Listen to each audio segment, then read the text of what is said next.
All right, let's dive into a profile of one of history's most fascinating and, frankly, feared figures.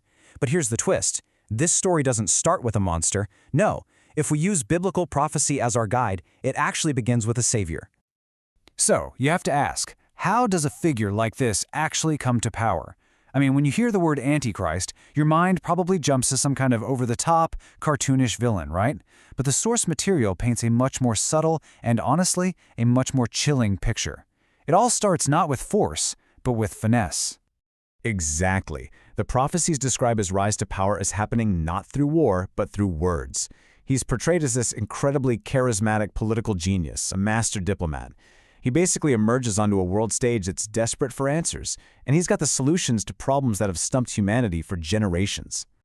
And his defining moment, the one act that just cements his status on the global stage, is when he achieves the seemingly impossible. He manages to broker a historic peace treaty centered around Israel, a region, famous for its incredibly complex and long-standing conflicts. This single act turns him into a global hero overnight. This treaty, this 7-year covenant, becomes the absolute foundation of his authority. It's the reason the world doesn't just accept him, but celebrates him. So the obvious question is, what on earth is in this deal that's so special? Well, the covenant is just brilliant because it looks like it solves 3 of the world's most difficult issues all at once. First, it offers Israel rock-solid security guarantees. Second, it grants the Jewish people the legal right to finally rebuild their sacred temple in Jerusalem.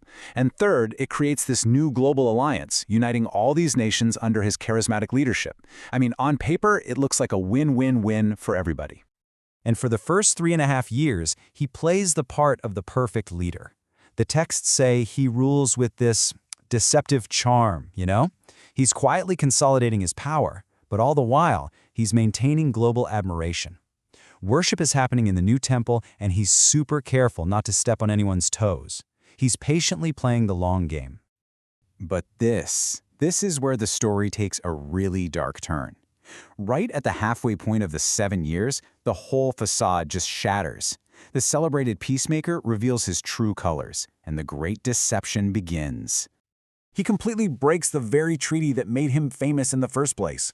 Then he walks into the newly built Jewish temple, the holiest site in Judaism, and commits what the prophecy calls the abomination of desolation. He puts a stop to all the religious services, declares that he is God, and demands that the entire world worship him. And this slide just captures that shocking transformation perfectly. The switch is absolute, a total 180. The celebrated diplomat is gone, and in his place is an open, tyrannical dictator. The era of peace is officially over. The reign of fear has begun. This kicks off the final 3.5 years of his reign, a period the prophecies call the Great Tribulation, a time of global suffering and control like nothing the world has ever seen. His authority becomes absolute, and it reaches into every single corner of society. He keeps this global grip through 3 key areas: religious, economic, and military control. And he's not working alone. He has a powerful partner, known as the false prophet, who basically acts as his chief of propaganda, using these spectacular, deceptive miracles to convince everyone that the Antichrist is divine. Now, his economic control is centered on one single powerful tool, the mark of the beast. The prophecy describes it as the ultimate system of financial control. Taking this mark is basically a pledge of allegiance, and if you don't have it, you are completely locked out of the entire global economy. No buying, no selling, absolutely no way to survive. So with this economic system locked down, he unleashes a massive wave of violent persecution. His main targets are anyone who refuses to worship him, specifically religious believers and the nation of Israel. His goal is way beyond just control now. It's about the complete and total submission of every single person on the planet.